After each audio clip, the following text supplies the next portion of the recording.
Deixa eu dar um bom dia especial para o meu pessoal que está na internet, porque afinal de contas eu sou o pastor deles. Bom dia, meus queridos. Vou falar meu nome agora, o pessoal da internet já me conhece. Eu sou o pastor Wellington, e eu sou o pastor virtual dessa comunidade. Então, se você está me vendo aqui, é porque eu fiz um download.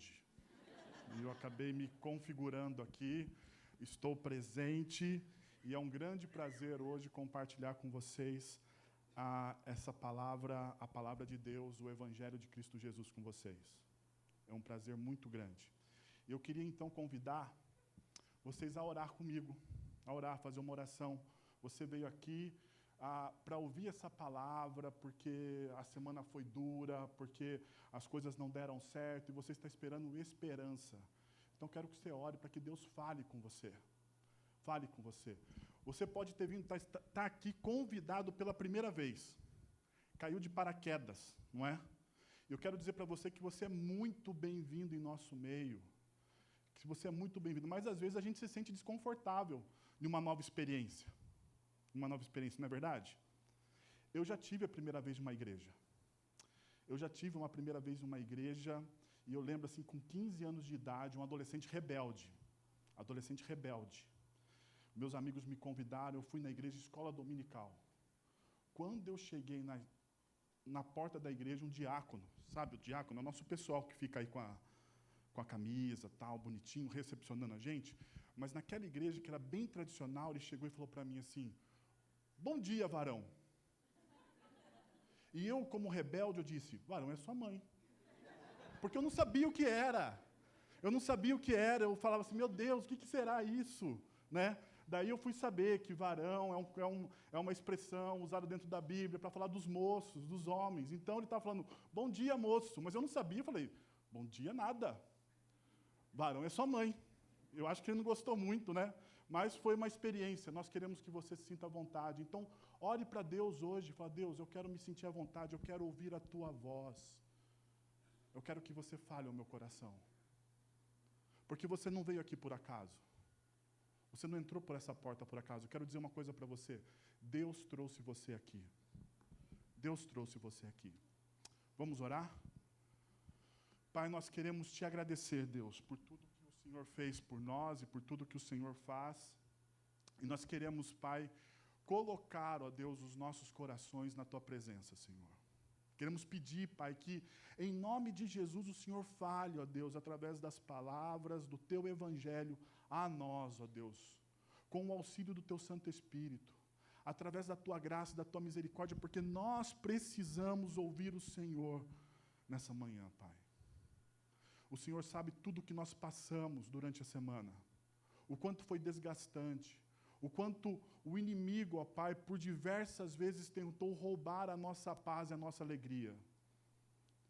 Então nós queremos hoje depositar, ó Deus, toda a nossa confiança na cruz do Calvário, na tua cruz, ó Deus. Porque essa cruz é poderosa para regenerar-nos, ó Deus, para restaurar as nossas forças, para nos dar esperança. Nós queremos ouvir a tua voz, Pai. É o que nós te pedimos. Em teu nome, amém. Gente, estamos hoje na última palestra, na última mensagem, né, o último momento dessa nossa série. Macários, Segredo Macários. O caminho para a verdadeira, o caminho da verdadeira felicidade. O caminho da verdadeira felicidade. E nós falamos aqui várias coisas sobre felicidade. Né? Principalmente, nós falamos que a nossa felicidade ela não pode ser baseada nas circunstâncias, naquilo que acontece ao nosso redor, mas a nossa felicidade ela deve estar alicerçada em Cristo Jesus. Mas o grande problema é que, por muitas vezes, a cultura que nos envolve tenta nos convencer do contrário. E essa cultura faz da felicidade um business, um negócio.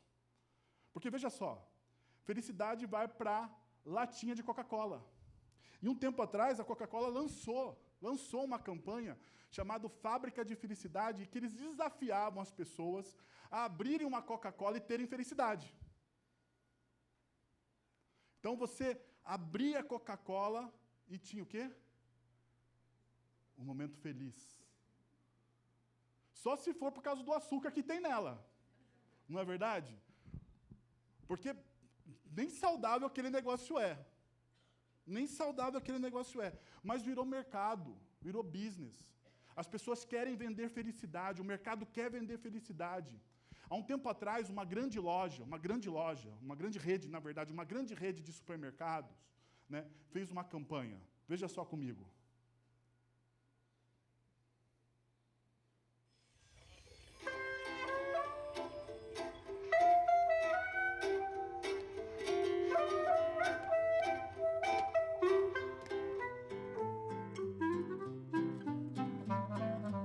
O que faz você feliz? Você feliz, o que é que faz?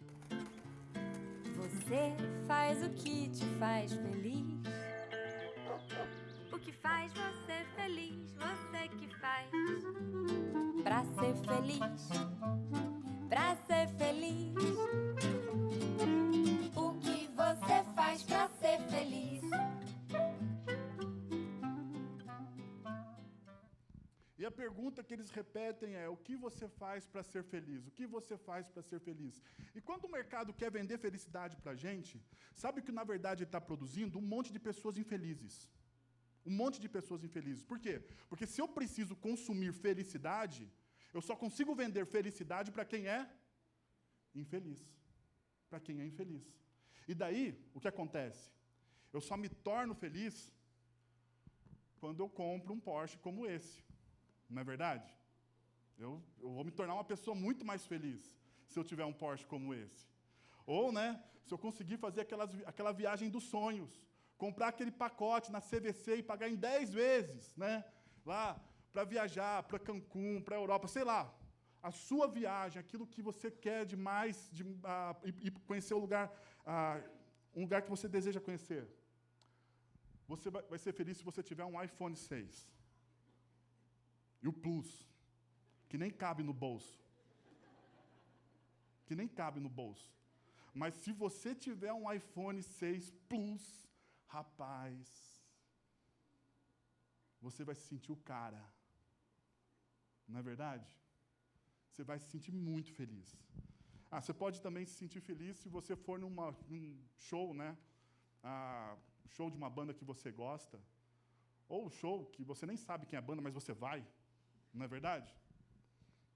E você também pode se sentir feliz se você tiver uma máquina de Nespresso. E eu aprendi isso com o meu amigo Ricardo.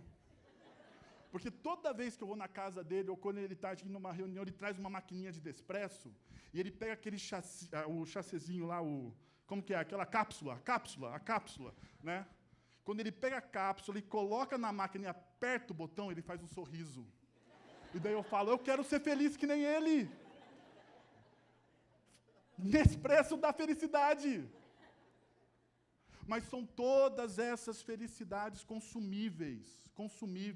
E a cultura que está à nossa volta, ao nosso redor, nos ensina isso, tenta nos convencer que eu preciso ter, que eu preciso ter, que eu preciso ter. Enquanto a palavra de Deus diz que nós precisamos ser. É interessante que essa mesma cultura, que grita, que esbraveja por uma felicidade do ter, em alguns momentos, pela graça comum que Deus nos dá, ela grita pelo ser. E daí a Fernanda Takai, que teve esses dias aqui em Campinas, em um show, né, lançando o seu terceiro CD, e no terceiro CD dela, ela tem uma música sobre felicidade. Ela tem uma música sobre felicidade, que diz o seguinte: um dia uma criança me parou, olhou-me nos meus olhos a sorrir, caneta e papel na sua mão, tarefa escolar para cumprir, e perguntou em meio a um sorriso, o que preciso fazer, o que preciso para ser feliz? O que preciso para ser feliz? E daí vem a resposta. Amar como Jesus amou, sonhar como Jesus sonhou, pensar como Jesus pensou, viver como Jesus viveu, sentir o que Jesus sentia, sorrir como Jesus sorria, e ao chegar ao fim do dia, eu sei que dormiria muito mais feliz. A música continua. Ouvindo o que eu falei, ela me olhou e disse que era lindo o que falei. Pediu que eu repetisse, por favor, mas não disse tudo de uma vez. E perguntou de novo, em um sorriso, o que é preciso para ser feliz? E daí se repete, amar como Jesus amou, sonhar como Jesus sonhou, pensar como Jesus pensou, viver como Jesus viveu, sentir o que Jesus sentia, sorrir como Jesus sorria. E ao chegar ao fim do dia, eu sei que dormiria muito mais feliz. Por fim, depois que eu terminei de repetir, os seus olhos não saíram do papel, toquei no seu rostinho e a sorrir, pedi que, ao transmitir, fosse fiel. E ela deu-me um beijo demorado. E ao meu lado, foi dizendo assim, amar como Jesus amou, sonhar como Jesus sonhou, pensar como Jesus pensou, viver como Jesus viveu, sentir o que Jesus sentia, sorrir como Jesus sorria, e ao chegar ao fim do dia, eu sei que dormiria muito mais feliz. E, na verdade, a gente pode pensar e perceber que essa palavra da Fernanda Takai, essa música da Fernanda Takai, ou de alguém que ela gravou, eu não sei, ela tem uma base bíblica, que é essa. Quando Paulo diz em Romanos, capítulo 13, versículo 14, vocês devem revestir-se do Senhor Jesus. Revistam-se, vistam do Senhor Jesus. Ser como Jesus. Então, um grande dilema aqui não é ter as coisas, como a cultura diz que nós devemos ter. Mas é ser. E para me ajudar nisso, eu gostaria de chamar um cara que eu admiro, Carlos Queiroz, que escreveu um livro sobre o Sermão do Monte. Então, livros que você deve ler antes de morrer. Ser o Bastante, do Carlos Queiroz, um pastor. E ele escreve esse livro dizendo o seguinte, que nós, para termos uma vida feliz, nós temos que andar na dimensão que Jesus andava. Na dimensão que Jesus andava. E eram duas dimensões. Jesus andava entre o deslumbramento e a relevância. O que é esse deslumbramento? Esse deslumbramento são aqueles momentos únicos que transcendem a nossa existência. Sabe disso? Sabe aqueles momentos únicos que transcendem a nossa existência, que nós experimentamos algo que nós nem conseguimos explicar o que é aquilo? Você já passou por isso? Você já teve esse momento de deslumbramento? Mas ele não deve ficar também só nessa experiência do êxtase, né? Ele deve trazer essa experiência para o aqui e agora, para o chão. E daí, então, vem a relevância. É aquilo que eu faço desses momentos de deslumbramento, de alegria. É como eu exerço a minha vocação histórica diante das pessoas e dos fatos que me cercam. Pensando no Sermão do Monte, nas bem-aventuranças, nós encontramos essa dimensão do deslumbramento e da relevância. Percebam comigo, quais são esses momentos de transcendência? São os momentos do relacionamento com Deus.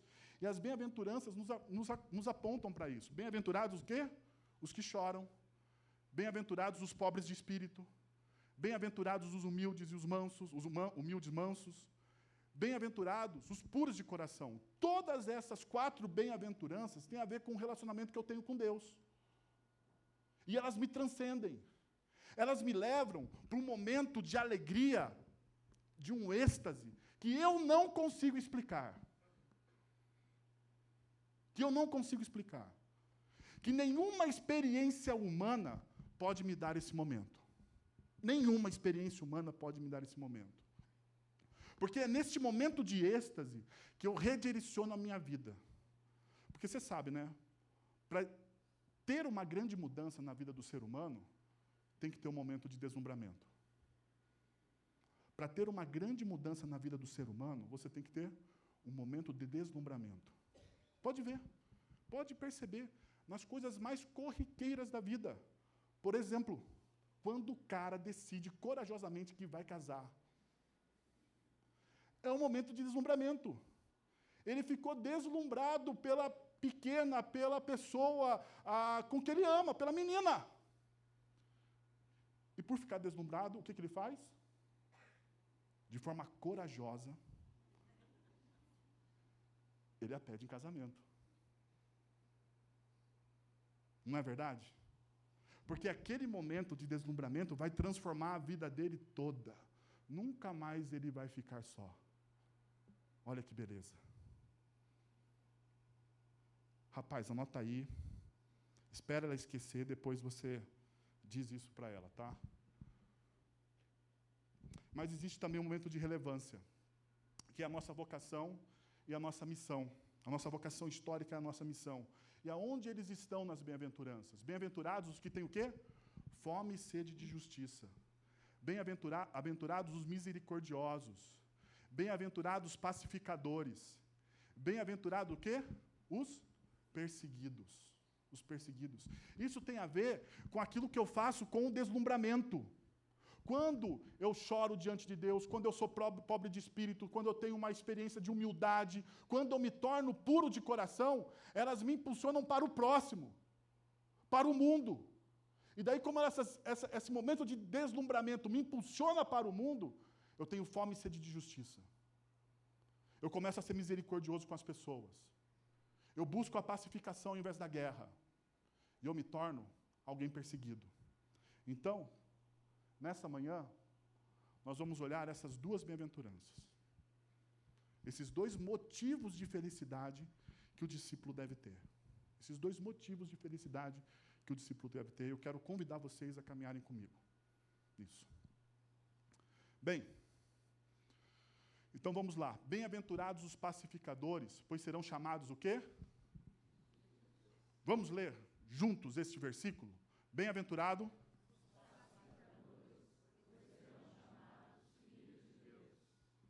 E a palavra pacificador é essa palavra grega, difícil de dizer, que diz assim, eirenpoios.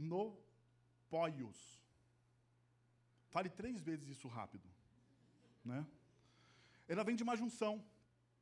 Eirene, paz, shalom, que é o equivalente ao hebraico, e poios, que é aquele que faz, ou aquele que constrói. Então, o que Jesus está pedindo para nós aqui, ou o que Jesus está desafiando os seus discípulos a serem, são construtores ou construtor da paz. Jesus quer que nós sejamos construtores da paz. Agora é o seguinte, gente. Nós temos que ser honestos nisso. Construir paz com as pessoas que estão à nossa volta não é um negócio fácil. Não é verdade? É verdade. Não é um negócio fácil. Veja comigo que a construção da paz deve ser um exercício diário. Olha o que diz o apóstolo Pedro, em 1 Pedro, capítulo 3, versículo 11. Afastem-se do mal e façam o bem. Busque a paz com perseverança. Perceba, busque. Olha a outra palavra, perseverança. Então não adianta falar assim, é um negócio mágico, é um negócio que passou na minha cabeça, que entrou no meu coração, agora eu vou ser um pacificador. Não é. Você deve buscar a paz diariamente, e não deve só buscar a paz, você deve ser perseverante nessa busca. Perseverante nessa busca. Olha aqui, Hebreus capítulo 12, versículo 14. Esforcem-se para viver em paz com todos. De novo, esforcem-se. Exercício diário. Todos os dias você tem que levantar e falar olhar para o seu espelho e dizer assim, vou ser um pacificador. Ainda, façam todo o possível para viver em paz com todos. Olha o que o apóstolo Paulo diz em Romanos capítulo 12, versículo 18. Façam todo possível. Porque muitas vezes, apesar de todo o possível que você vai fazer para ter paz com os outros, a pessoa, ou aqueles que te cercam, não vão desejar a paz. Não vão desejar a paz. apesar de você fazer todo o possível, mas a responsabilidade de provocar a paz é sua. Então, eu gostaria de apontar algumas atitudes práticas para nós sermos os construtores da paz. E para isso, eu gostaria de ler Mateus capítulo 5, versículos de 44 a 47, que digo, mas eu lhes digo, amem os seus inimigos e orem por aqueles que os perseguem, para que vocês venham a ser filhos de seu Pai que está nos céus. Perceba que é a mesma promessa dos pacificadores. É a mesma promessa dos pacificadores. Você, quando é um pacificador, você é chamado o quê? Filho de Deus. Você, quando ama e ora pelos seus inimigos, você se torna quê? Filho do Pai que está nos céus. É a mesma promessa. E o texto continua. Porque ele faz raiar o seu sol sobre maus e bons e derrama chuva sobre justos e injustos. Se vocês amarem aqueles que os amam, que recompensa vocês receberão? Até os publicanos, os corruptos, fazem isso. E se saudarem apenas os seus irmãos, o que estarão fazendo demais? Até os pagãos, aqueles que não acreditam em Deus, fazem isso. Bom, a questão é, como eu construo essa paz? A primeira coisa é ame os seus inimigos. E Martin Luther King diz o seguinte, o amor é a única força capaz de transformar um inimigo em amigo. Então Jesus ele começa já chocando as pessoas. Porque naquela cultura, assim como na nossa cultura, o amor ao inimigo não é incentivado. Não é verdade? Não é incentivado. Você não vê nos livros dizendo assim, ame o seu inimigo, ame aquele que fez mal para você, ame aquele que pisou no seu calo, ame aquele que roubou a sua alegria, ame aquele que te passou para trás, ame aquele que puxou o tapete no seu emprego, ame-o. Então, quando Jesus está dizendo para as pessoas, ame o seu inimigo, ele está sabotando a cultura. Porque a cultura de Jesus era dente por dente, olho por olho, assim como é a nossa. Assim como é a nossa. Eu devo retribuir a pessoa na mesma moeda que ela me deu. Eu devo pagar do mesmo jeito. Mas Jesus, ele subverte, ele diz, ame. E explicando o que Jesus diz, Martin Luther King está certo. Porque somente no amor reside transformação. Você já tentou transformar alguém com ódio? Já? Porque não é possível. Porque não é possível. Porque com ódio, você não vai transformar alguém. Com ódio, você vai submeter essa pessoa a você. Mas você não vai transformá-la. Você não vai transformar essa pessoa em um amigo. Então, com ódio, que às vezes nós sentimos de pessoas próximas da gente, com ódio que nós temos muitas vezes dos nossos filhos, você não vai conseguir transformar o seu filho com ódio. No máximo, você vai submetê-lo. No máximo. Assim também acontece entre casais, e assim pode acontecer na esfera de trabalho. No máximo, você vai submeter as pessoas. Mas enquanto você tiver poder sobre elas, porque a partir do momento que você não tiver poder sobre essas pessoas, elas vão vir para cima de você. Então, a única forma da gente transformar os inimigos em amigos é através do amor. Mas a questão é, como demonstrar esse amor que transforma as pessoas? E Jesus, no texto, ele diz, a primeira coisa é ore pelas pessoas que estão perseguindo você. Não é a famosa oração de imprecação dos Salmos. Você sabe o que é uma oração de imprecação? É a oração que muitas vezes nós fazemos para as pessoas. Senhor, elimina essa pessoa. Senhor, esse cara pisou no meu pé. Daí, como a gente é muito crente, às vezes, ou uma falsa espiritualidade, a gente fala assim, Senhor, essa pessoa me machucou, faça a tua justiça, mas olha, a tua justiça tem que ser feita assim.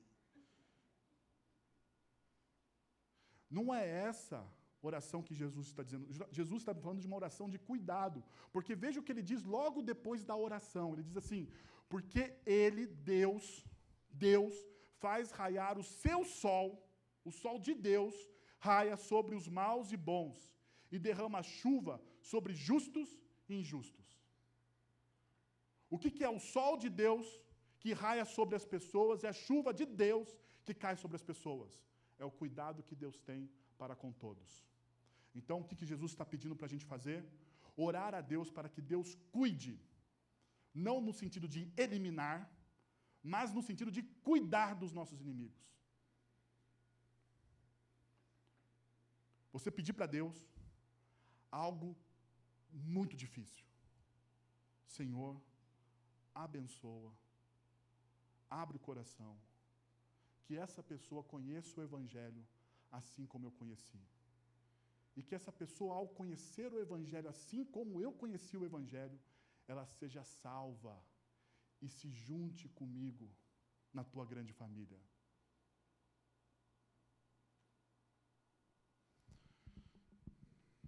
É uma oração muito difícil, mas é algo pessoal. É algo que você faz no seu quarto secreto. Então Jesus primeiro desafia, ou nos desafia, melhor dizendo, a fazer algo que é pessoal. Que é no meu quarto secreto, não vou demonstrar. Porque Jesus sabe que nós temos que dar um passo de cada vez. Jesus sabe que nós temos que dar um passo de cada vez. E o passo aqui, o primeiro passo para você amar alguém é orar por ele. O segundo passo que Jesus nos diz é para a gente saudar os nossos inimigos. Saudar os nossos inimigos.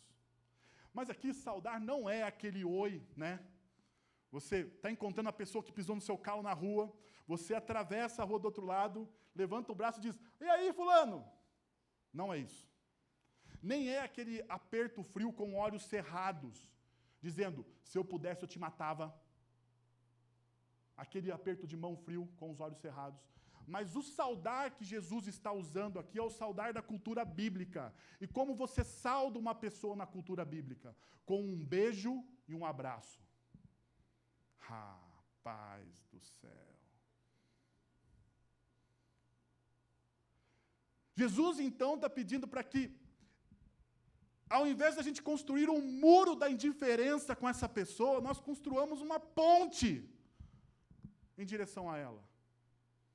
Saudando. Saudando aquele que pisou no calo. Primeiro eu oro. Uma oração, uma coisa íntima, interna. Depois que a oração tratou o meu coração, o que eu vou fazer? Eu vou saudar essa pessoa.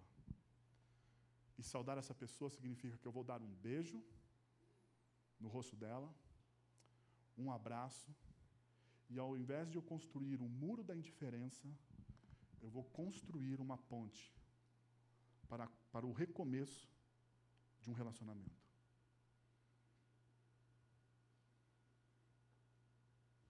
Perceberam? Perceberam?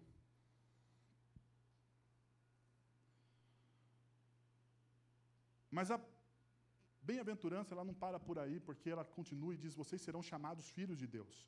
E a palavra aqui que Jesus usa para esse chamado é o termo grego kaleo, que significa, o que ficaria melhor traduzido, dizendo o seguinte, conhecidos como filhos de Deus. Então nós poderíamos ler, bem-aventurados os pacificadores, pois serão conhecidos como filhos de Deus. E esses conhecidos como filhos de Deus são aqueles que carregam o nome de Deus. Carregam o nome. Nós carregamos o nome dos nossos pais, não é verdade? Nós carregamos o nome dos nossos pais. Eu lembro uma vez, vocês lembram que eu comecei dizendo que eu era um adolescente rebelde, né? Eu lembro uma vez, e eu vou contar mais um podre meu aqui, bicho do céu. Vamos lá, vai. Eu lembro uma vez que eu estava a primeira e única, deixa eu deixar bem claro, a primeira e única vez que eu repeti de ano. Né? E a primeira e única vez que eu repeti de ano não foi por causa de nota. Não foi por causa de nota. foi por uma coisa que antigamente existia nas escolas públicas, chamada conselho de classe. Quem já passou aqui por um conselho de classe? Levante a mão, o pastor já passou. Não precise ficar envergonhado. Eu sei que você não levantou a mão, mas tem uma galera que já passou por isso aqui. E eu fui para o conselho de classe, não por causa de nota, mas por causa do quê? De comportamento. Ah, vocês passaram pelo conselho de classe. E daí, quando você vai para o conselho de classe, quem que é chamado para participar do conselho de classe? E para ouvir as coisas que você fez, que você aprontou, ou que você elaborou durante um ano inteiro. Nada mais, nada menos que o seu pai. Então, meu pai foi lá ouvir a justificativa porque naquele ano eu não iria passar. Quando meu pai voltou, eu lembro como se fosse hoje. Quando meu pai voltou para casa, eu estava na 8ª série. Quando meu pai voltou para casa, ele não me bateu. Mas ele olhou para mim e disse: eu tenho vergonha do que você fez.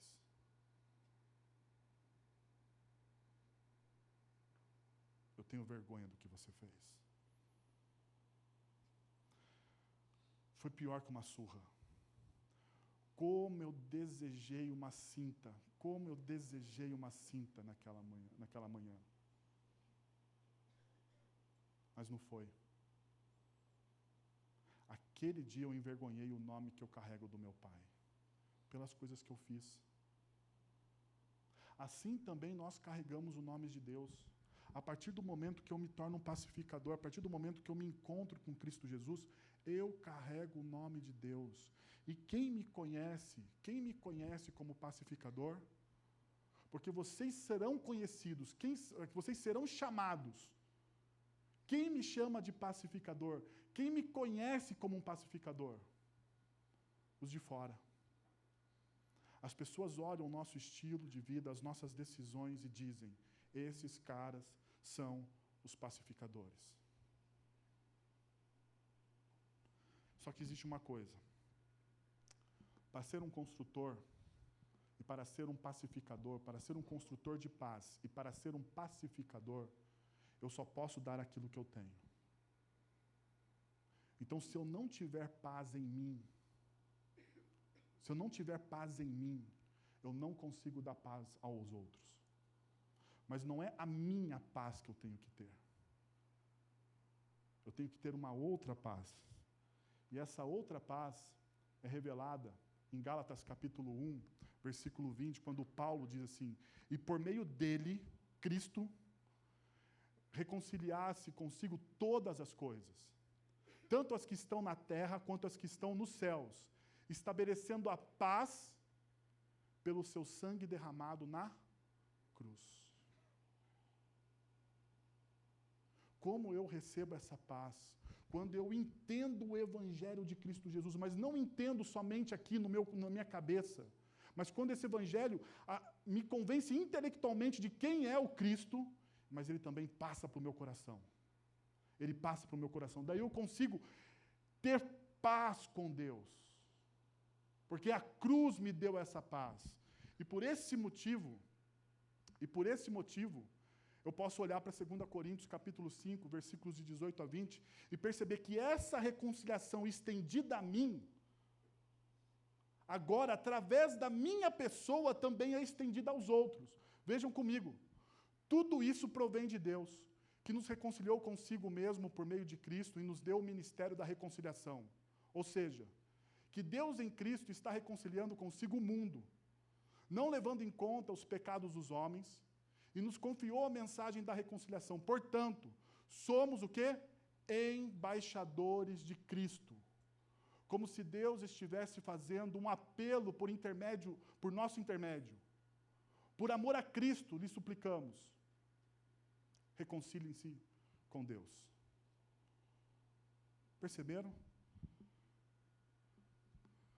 Deus nos deu um ministério da reconciliação e nos confiou a mensagem da reconciliação.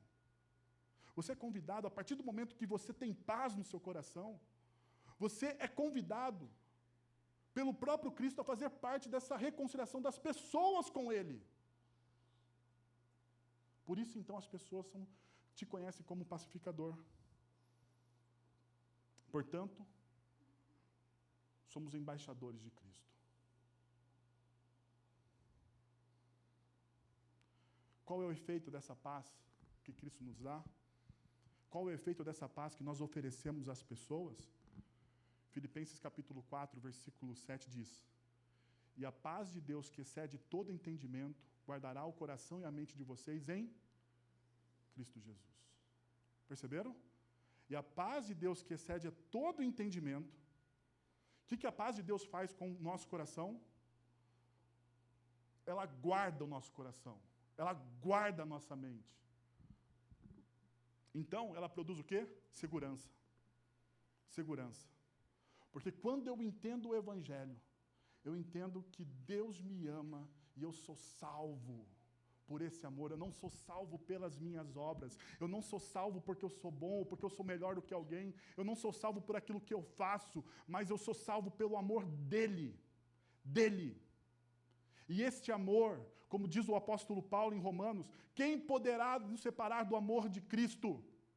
Ele continua dizendo, será tribulação, será morte, será angústia, espada, mais para frente, perseguição. Ele conclui dizendo, nada pode me separar do amor de Deus. O que é isso? Segurança. Segurança. E quando eu sou seguro, eu estou o quê? Tranquilo. Porque toda a segurança que eu tenho no amor de Deus provoca tranquilidade no meu coração. Provoca tranquilidade no meu coração. E quando eu estou tranquilo, por causa dessa segurança do amor de Deus, eu posso, então, descansar. Eu posso descansar. Cristo nos oferece essa paz. Cristo deseja que a gente mostre essa paz para as pessoas.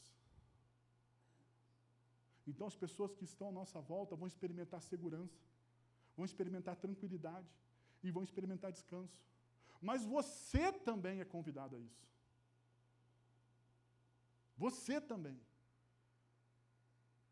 Hoje, através de Cristo Jesus, você também pode ter segurança, tranquilidade e descanso. Bom, esses são os pacificadores. E esses são os efeitos da pacificação e da construção da paz em nossas vidas. Mas não para por aí. O texto continua. Daí ele diz o seguinte, no versículo 10, bem-aventurados os perseguidos por causa da justiça, pois dele é o reino dos céus. Vamos ler? Vamos ler todos juntos.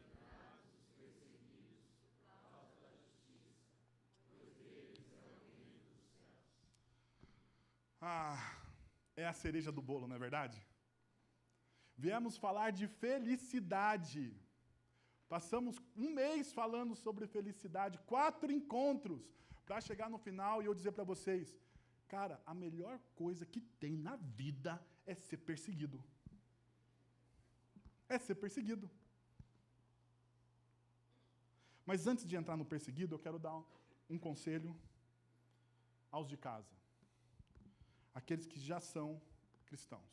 Porque muita gente chega para os pastores dessa igreja e diz assim, pastor, eu estou sendo perseguido por causa do Evangelho, porque eu estou lá pregando o Evangelho, e as pessoas não me entendem, as pessoas não compreendem, as pessoas não sei o quê, e elas falam mal de mim, que eu sou chato. Porque, na verdade, gente, você está sendo chato. Você não está sendo perseguido, né, por causa do Evangelho. Você está sendo perseguido porque você está sendo intrometido. Porque você está julgando. Porque está faltando misericórdia na sua fala. Porque está faltando amor na sua fala. Você está chamando todo mundo de pecador. Você está apontando o dedo para as pessoas. E daí você não quer ser chato? Você está sendo intrometido, inconveniente e, por consequência, chato. Porque você não está sendo perseguido por causa da justiça de Deus. Você está sendo perseguido por causa da sua justiça. Da sua justiça. Que não é a justiça de Deus. É aquilo que você acha, e aqui está o grande problema, aquilo que você acha que é o certo. Sabe? Tipo aquelas coisas que as pessoas dizem, está na Bíblia, Deus ajuda quem cedo madruga. Sabe? Tem gente que faz isso com a Bíblia. Tem gente que faz isso com a Bíblia. Inventa um negócio que não está na Bíblia, se torna um chato de galocha, e para ter autoridade diz, cara, eu li na Bíblia. Qual livro? Heresias, capítulo 15, versículo 12.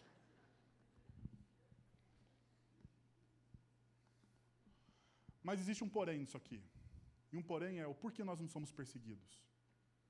O porquê nós não somos perseguidos. E o texto da perseguição é o único texto que Jesus usa mais versículos para explicar esse negócio. E daí o texto continua. Bem-aventurados os perseguidos por causa da justiça, pois dele é o reino dos céus. Bem-aventurados serão vocês quando, por minha causa, os insultarem, os perseguirem e levantarem todo tipo de calúnia contra vocês. Daí Jesus diz uma coisa que para a nossa cabeça não entra. Alegrem-se! Uhul! Regozijem-se, porque grande é a sua recompensa nos céus, pois da mesma forma perseguiram os profetas que vieram antes de vocês. E se você é alguém que tem familiaridade com a Bíblia, e se você já leu o livro dos profetas, você vai falar, aqueles caras não eram felizes. Porque de fato eles foram perseguidos. De fato eles foram perseguidos. Foram perseguidos porque viveram numa contracultura. Mas a questão é, o porquê eles submetiam a isso? Sabe por quê? Por causa disso. Pois dele é o reino dos céus. E morrer e ser perseguido pelo reino dos céus é uma boa causa. Mas sabe qual que é o grande problema? A gente acha que essa grande recompensa que está nos céus é uma coisa para daqui muito tempo. Para daqui muito tempo. Então a gente não se preocupa agora com esse negócio do reino dos céus, não, porque reino dos céus é quando a gente morrer. Né? Se entregar para Jesus é quando eu tiver um pouquinho mais velho, eu estiver lá já assim na cama do hospital, moribundo, daí eu falo assim, Jesus me salva! Eu entrego a minha vida para você. Eu lembro uma vez que eu estava na igreja presbiteriana de Sorocaba, e uma menina, depois de um sermão, uma jovem chegou para mim e falou assim, pastor, você é missionária.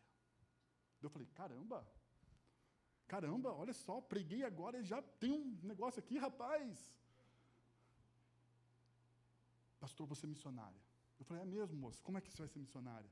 Seguinte, pastor, estou planejando aqui já. Vou ser missionária quando eu tiver com 60 anos de idade. Sabe por quê? Porque daí eu já vivi, eu já aproveitei minha vida, e daí eu posso dar o restante para Jesus. Eu pensei assim, não falei, né? Mas eu pensei, miserável. Miserável. Não entendeu nada. Não entendeu nada. Por quê? O quanto a sua vida é frágil. O quanto a sua vida é frágil. Quem te garante? Quem te garante? Eu quero saber uma coisa. Quem te garante que você vai chegar aos 60? Quem te garante que você que já chegou aos 60 vai chegar aos 80? Quem te garante que você que já chegou aos 80 vai chegar aos 120? Quem te garante? Quem te garante que o teu corpo não vai te sabotar? Quem te garante que quando você sair daqui, depois de dar um abraço gostoso no pastor, você pode não chegar em casa? Quem te garante? A eternidade é um assunto sério. Sabe por que é um assunto sério? Porque é onde você vai passar o maior tempo da sua existência. Aqui e agora não é um assunto tão sério quanto a eternidade. A eternidade é um assunto sério porque é onde você vai passar o maior tempo da sua existência. A gente não entende isso. A gente acha que é para depois. Não, a eternidade é para o agora. Por isso que Jesus, em Mateus, capítulo 3, ele diz, o reino de Deus já chegou.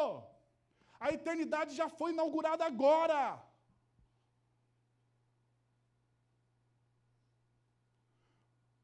Você só morre, você só tem coragem de se tornar perseguido se você acredita na causa. E a causa é a eternidade. A causa é a eternidade. A causa do Evangelho é a salvação. A causa do Evangelho é a eternidade. Você só tem coragem de abrir mão de tudo que você tem aqui para ser perseguido por causa desse Evangelho se você acreditar na eternidade. Caso contrário, não sei, mas vai ser difícil da gente se encontrar lá.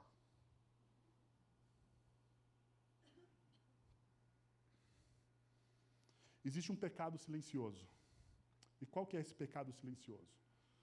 Padre Vieira diz, a omissão é um pecado que se faz não fazendo. Entenderam? A omissão. Por que nós não somos perseguidos como os profetas? Porque nós não carregamos essa herança dos profetas por uma única razão. Por uma única razão, um pecado silencioso, ao qual muitas vezes nós nem damos bola. Omissão. Não fazer aquilo que é certo. Não fazer o bem. O próprio Cristo Jesus, quando você conhece o bem e não o faz, você faz o quê? Peca.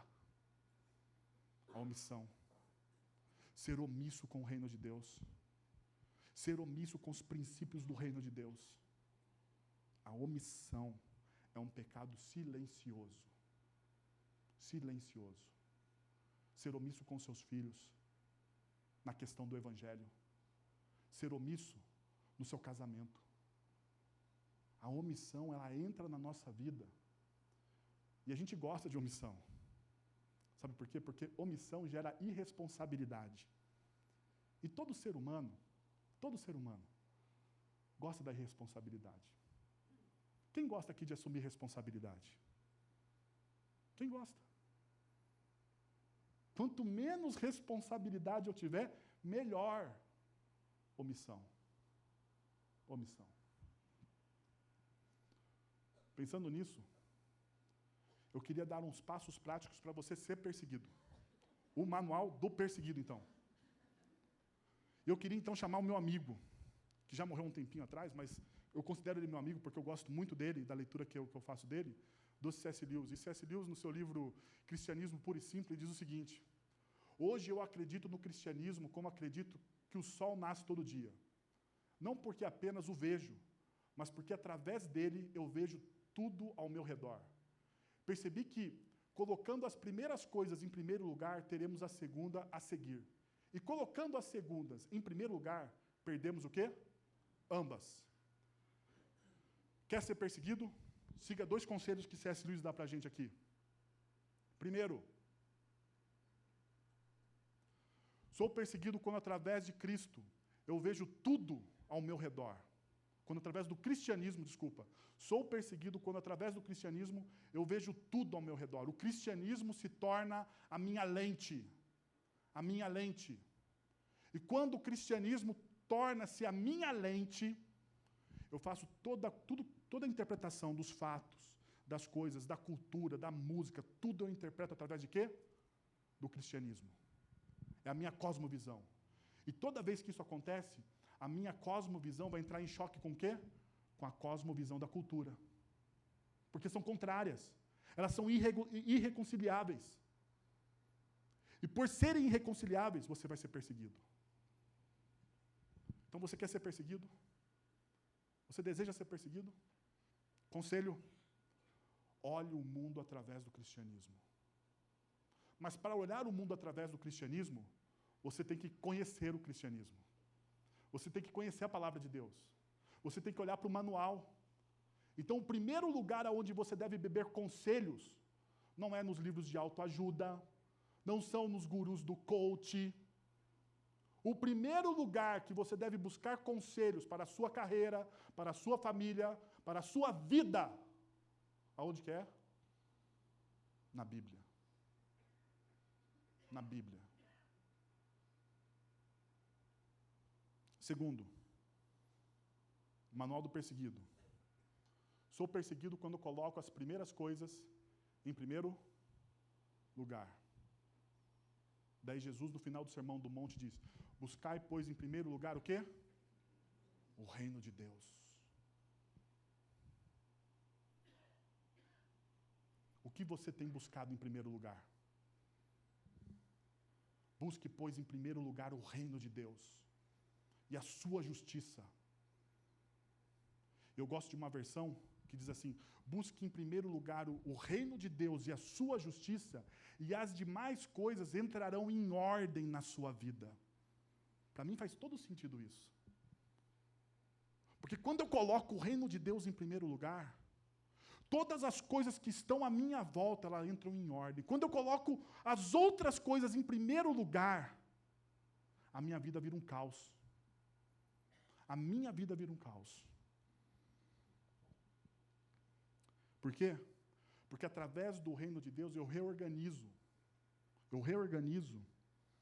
a minha vida, os meus desejos, as minhas prioridades e os meus planos. Reorganize os seus desejos, as suas prioridades e os seus planos através do reino de Deus. Através do reino de Deus. Eu queria encerrar aqui mostrando um vídeo para vocês. Um testemunho de uma menina de 18 anos que me fez chorar. Eu corro um risco, porque eu já vou avisar, esse vídeo tem 8 minutos. Mas eu queria que você olhasse, lesse e percebesse o reino de Deus movendo-se através da vida dessa menina.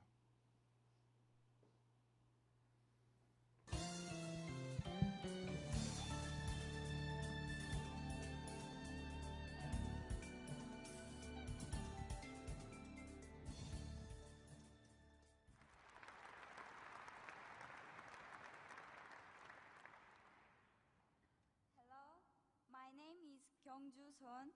I was born in Pyongyang, the capital of North Korea. I came to South Korea in 2009.